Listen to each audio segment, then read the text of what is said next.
Welcome to This Week in ZA, the podcast where we talk about technology and pizza. I'm Codad. This is Chad.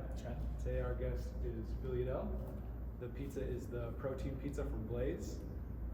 Every week we're here to talk about technology with technology enthusiasts and people in the industry. So whether you're here to talk about code or just enjoy the cheesy goodness, grab a slice and let's get into it. Yeah, that was way better than our previous ones. That was. Oh yeah, definitely. I almost believe you're like professional. Yes, I almost believe I should know what we're doing. So what do you think of this pizza so far?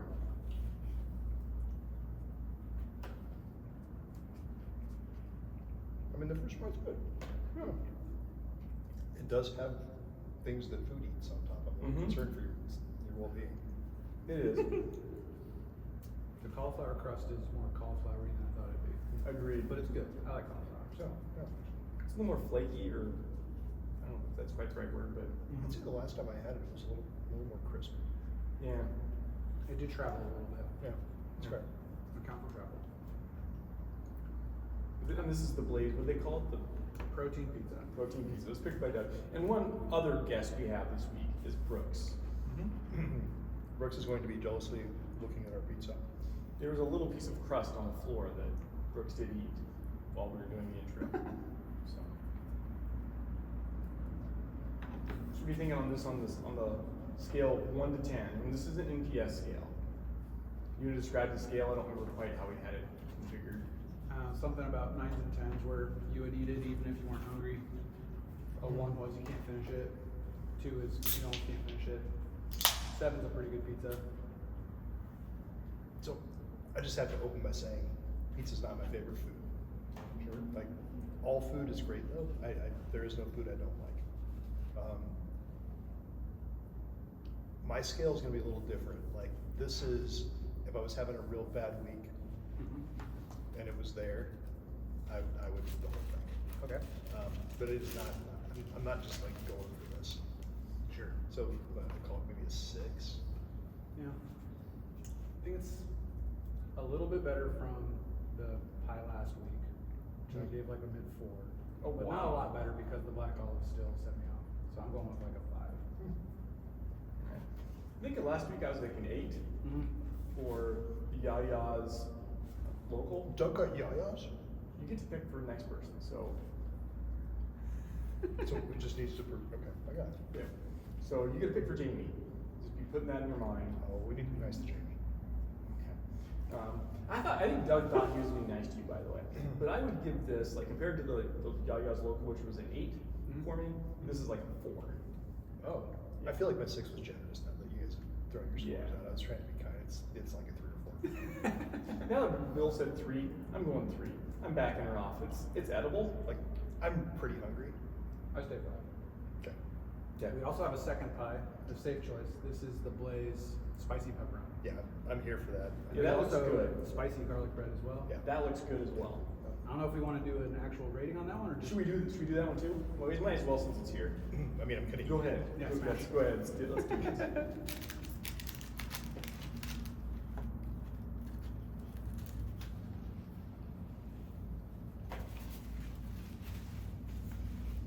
No, I cheated a bit because I had this one last week and it was amazing.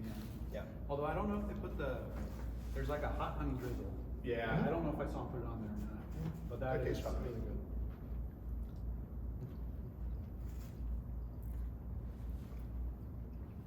Sweet. Napkins. That is nice. Yeah. That's definitely superiors out of that. Yeah. That would give a significantly better score. Yeah. This I would eat even if I wasn't hungry. Okay. So is that your 9 or 10 then? Yeah, it's up there. It's pretty good. That's pretty good. Mm-hmm. What do you think? I gotta grab a extra eat a bite of it. This is really good. I'm more of a thin crust guy. Thin crust. I'm a heat guy. A little heat. I'm a pepperoni guy. Well, this This has speaks pretty much to- everything I like. Oh. Yeah. Checks all the boxes. I'd say it's an easy 8.2. 8.2. Coda's always putting these weird numbers in there that are going to cause us Sure. problems later. You put cream cheese on a pizza, It's an easy 9 to 10. Oh, yeah. Yeah, you might have just actually informed what Jamie's gonna get for a pizza. Maybe that was my plan all along. Perfect. Me, I think this is like an 8. You're gonna get the same as last week. It's really Yeah. good. I would eat it. If someone said, let's go get this, I'd clearly be like, yeah, let's go get that. Yep. Previous one now. Previous one, I would have to be really hungry Yeah. to be excited about. Yeah, I'm gonna make Doug eat that. Yeah. Yeah. All right, so we usually have a recurring question that we ask all of our guests. Easy one to kick things off. Okay. If you can recall, what is one mistake you made in this world? Oh, gosh. Could be funny, could be devastating. Preferably funny. Funny is good. One mistake I've made in this world.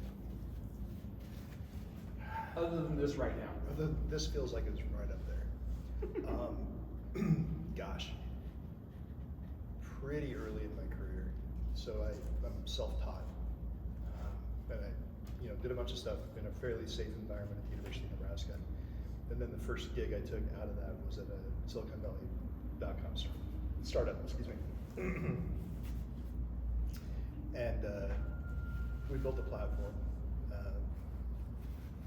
that ultimately we were trying to sell to Microsoft. So we put it all together, we got it all running, got it all up and running on our servers in Silicon Valley, a place called Exodus, and tested everything. We got over to Microsoft, and we sat down in the conference room to show them this fantastic new custom builder product that we built for Microsoft Press, and their firewall blocked it. So all these executives are in the room, and we can't show them anything. And all the executives from the company are all looking at me like, "You absolutely failed this." Oh. Yeah, it was a horrible moment. Now it turned out okay. Because we all just up and went over to the Redmond Conference Center, over where they were doing Xbox development, because they had drops in the hallway of the conference center that were outside of their firewall. Okay. And so it was all of these executives from Microsoft in their suits, us all dressed up, all sitting on the floor, Hold around the laptop. huddled around a laptop. No way. As I did a demo. That's pretty good. Yeah, it was pretty crazy. But oh man, yeah, I thought it was over. Oh. Yeah, that was a pretty big mistake. Note to self, kids, burn it to a CD. do not rely on the interwebs when you're doing an important demo. This was back before Wi-Fi was everywhere, so you actually had to plug in. Yeah, you actually have to plug it. And I get it, nowadays you wouldn't burn it to a CD, but burn it to a USB stick, run it local. Do not rely on anything external when you have an important demo to do. That's fine. Second question. How did you get into software? I think your education is biology, which you have some great stories there as well, by the way. That's true. I could have talked about lots of mistakes in biology.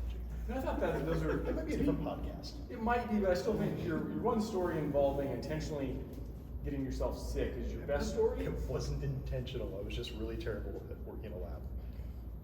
Sounded like he got himself intentionally sick, but it was regardless a great story. I was a little disappointed you didn't go there I should earlier. have been there. We'll loop back around the end, maybe. Maybe at the end. That's a teaser for later. Yeah. Yes. But how did you get into software? You were like biology. You're Yeah. making yourself sick. Yeah. And you're like software. Yeah. So all the way back in high school, we got a computer lab for the first time when I was probably freshman. They were all hooked together, and I figured out pretty early on that I could navigate the network and get onto all the machines. And so I started messing with people, and I figured out it was pretty fun to be able to kind of control these computers. Oh, yeah. And somewhere around that same time, I got an Apple IIe, and programmed a downhill skiing game. It was just the letter H that was moving back and forth down the screen with exclamation points down the sides that you just had to say between them. And if you hit the exclamation points, you're out of bounds and you're wrecked. Much like a real ski. Much like real skiing. So I wrote that. Was that like Apple Basic? Is that Yeah, Basic? yeah, it was Okay, Apple good. Basic. And then I completely fell away from computers. other things become more important to high school boys than the computers, and so I did all those things instead.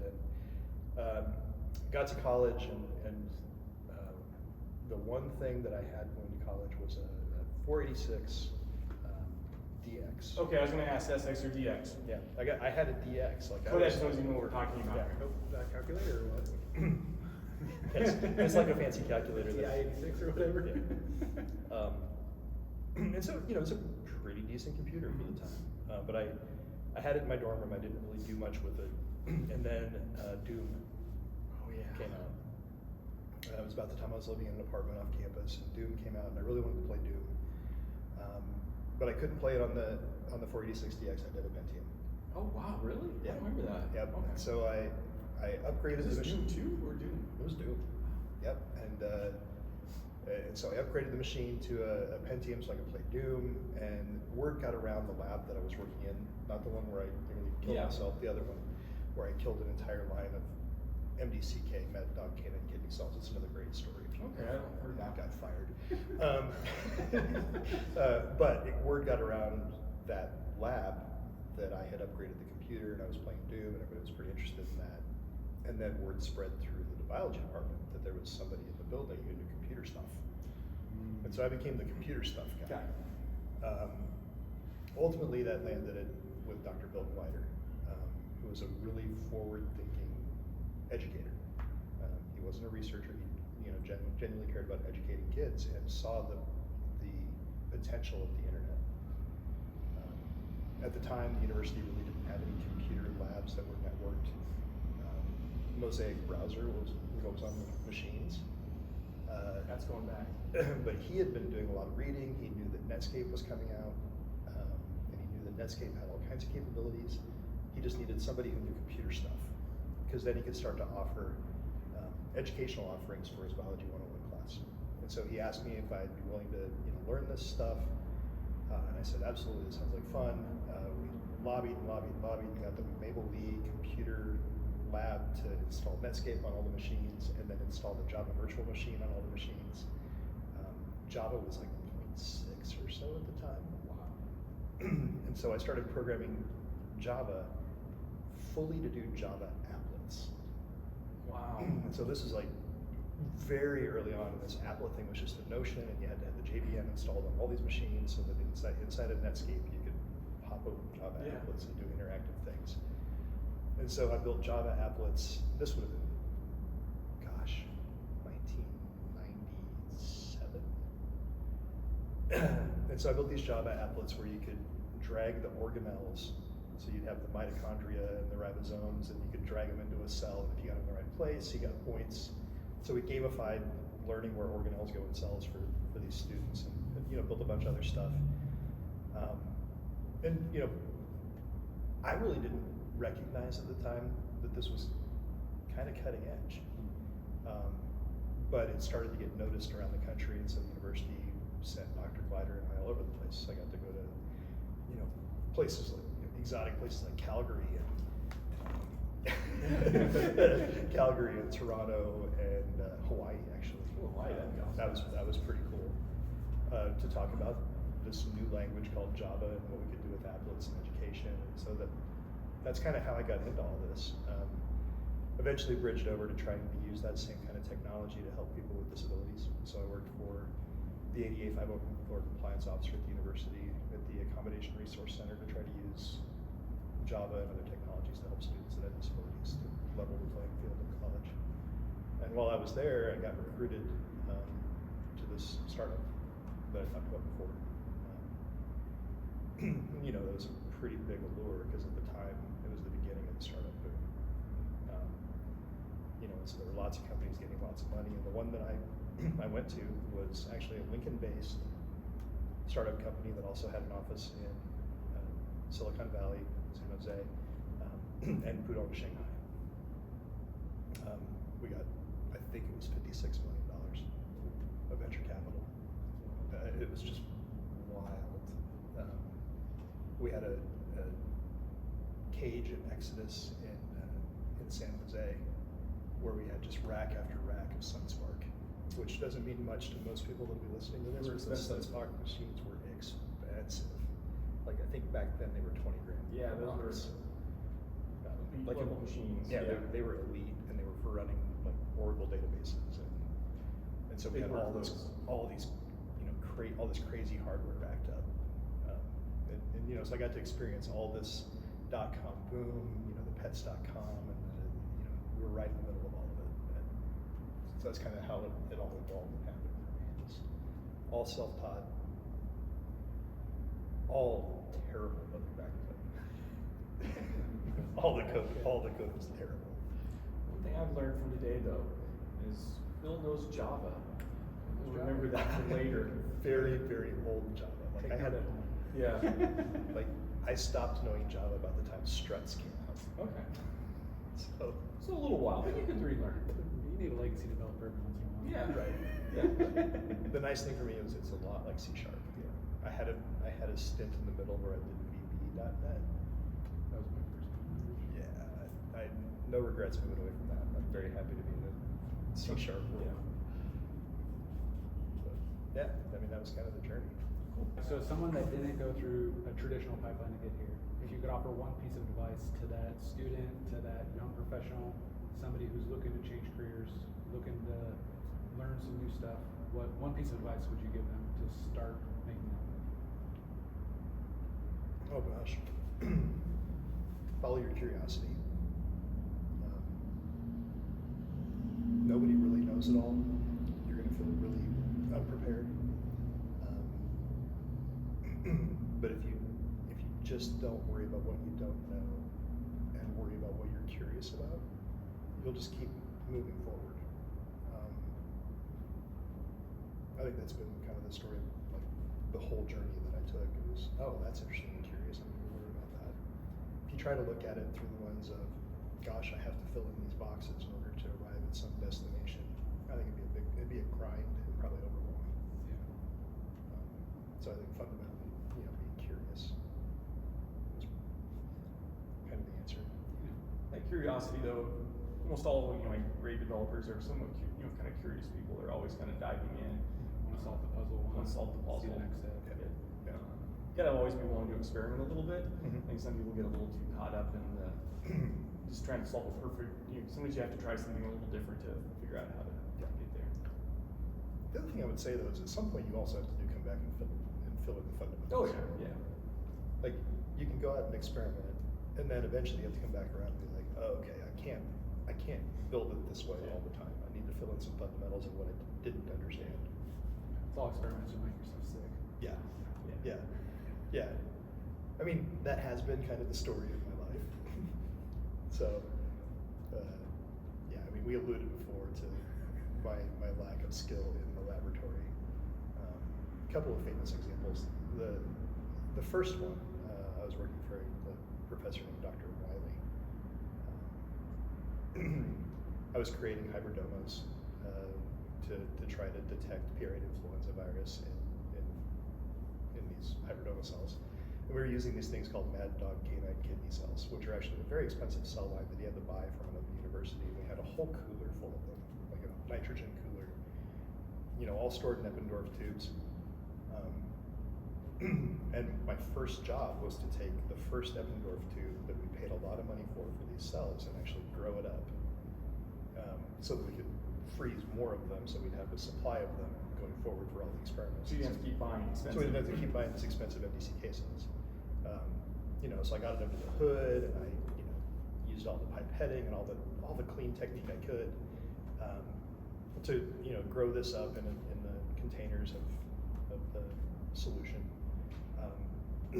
Grew it up and it looked pretty good, and then put it all in these little tubes called Eppendorf tubes, and put it into the cryogenic freezer, into the nitrogen, and then started taking them out one by one to do experiments with, and every single one of them that I took out, I would try to grow, and they would die.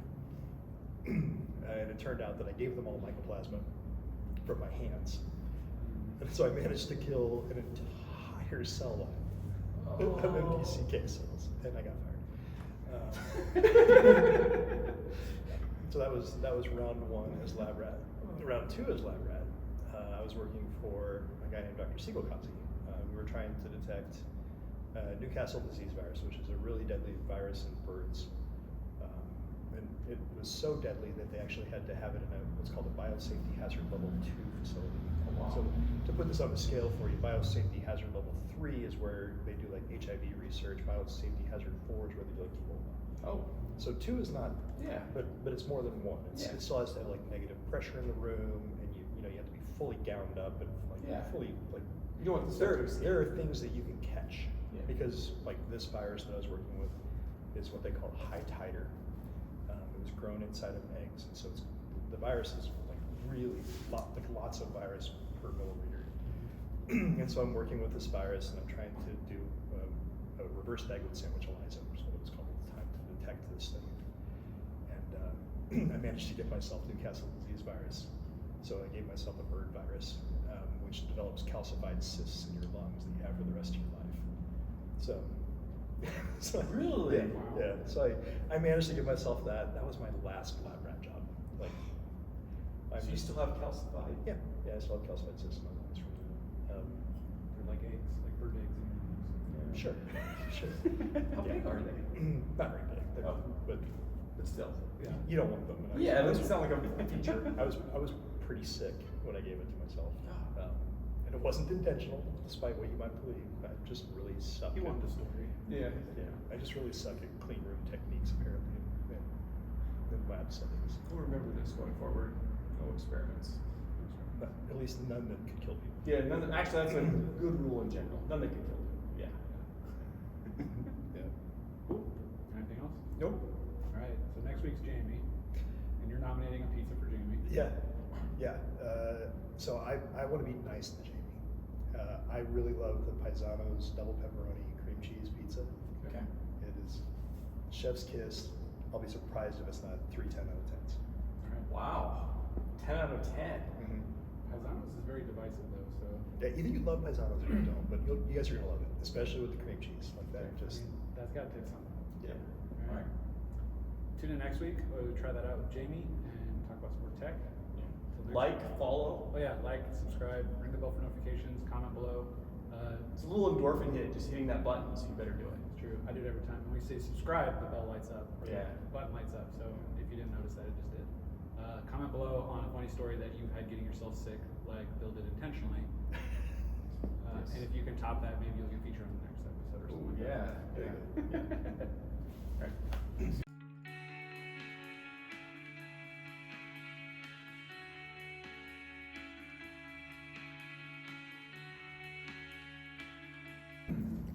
Say, okay, I can't believe I forgot this story. And this is the one Chad was referring to when he said I had a story about intentionally poisoning myself. Senior year of college, parasitology class. It's pretty common going through a class like Parasit that you start to wonder, do I have parasites? Because that's all you talk about is how common it is. And they also talk about the medicines that you take to actually clear most common parasites. And you also learn pretty quickly you can buy them at PetSmart. And they're fundamentally the same compounds as a human would take. You just have to do proper chemistry. And so I went and bought what I believe to be the correct quantity of Hart's Rocky Mountain Dog Wormer, and proceeded to miscalculate the dosage. Mixed it into some chocolate milk, choked it down, went to Parasit class, sitting in the front row, when every potential side effect listed on the box that could happen to you happened sequentially. You know, first the lightheadedness, dizziness, sweating, then the hallucinations, and finally the loose or watery stool. When the loose or watery stool hit, I jumped up out of my chair, ran to the bathroom, and you would think that they would have been stunned by that moment, but instead the professor, the TAs, and the rest of the students followed me in knowing exactly what had happened and what I had done, and the first thing they did was grab nets to pull out samples and head straight to the lab to see, did Bill in fact have any parasites? I did not. So it was all for naught. Nearly killed myself, got every possible side effect of it. Please don't judge me next time I'm giving a talk and I'm like, people shouldn't make errors in judgment.